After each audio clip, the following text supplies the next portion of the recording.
අසල්වැසියා ඔබේ ලිඳ අසලම වැසිකිලිවල කපනවාද? නීතියෙන් ඔබට තියෙන අයිතිය මෙන්න.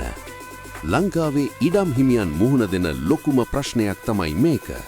අපේ ලිඳ තියෙන තැනට අඩි කීපයක් එහායින් අල්ලපු ගෙදර වැසිකිලිවල කැපීම. මේක හිතුවක්කාරී ලෙස කරන්න කාටවත් බෑ. ලංකාවේ නීතිය සහ සෞඛ්‍ය රීති මොනවාද? අවම දුර ප්‍රමාණය. මහජන සෞඛ්‍ය රීති අනුව ලිඳක් සහ වැසිකිලි වලක් අතර අවම දුර අඩි 50ක් මීටර් 15ක් තිබිය යුතුයි. පටු නාගරික ප්‍රදේශවලදී මේ යම් කොණ්ඩේසි මත අඩි 30 දක්වා වෙනස් විය හැකි වුවත් අඩි 50 වඩාත් ආරක්ෂිතයි. පළාත් පාලන ආයතන නීති. ප්‍රාදේශීය සභා හෝ නගර සභා මගින් ගොඩනැගිලි සැලසුම් අනුමත කිරීමේදී මේ දුර ප්‍රමාණයන් අනිවාර්යයෙන්ම බලනවා.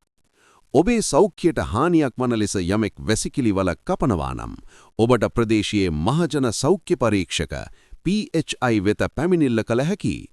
එවුන්ට බලය තියනවා එම ඉදිරි කිරීම නතර කරන්න. ඔබට කළ හැක්කේ කුමක්ද? මුලින්ම අසල්වැසියා සමග සුහදව කතා කරන්න. එය සාර්ථක නොවන නම් PHI මහතාට හෝ ප්‍රාදේශීය සභාවට ලිඛිතව දන්වන්න. අවසාන පියවර ලෙස පොලිසියට හෝ අධිකරණයට යා හැකියි. ඔබේ වතුර ටික අපවිත්‍ර වුණොත් ලෙඩ වෙන්නේ ඔබත් ඔබේ දරුවනුත් බව අමතක කරන්න එපා. ඔබත් මෙවැනි ප්‍රශ්නවලට මුහුණ දීලා තියෙනවාද?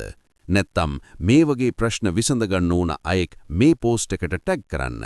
පහලින් කමෙන්ට් කරන්න.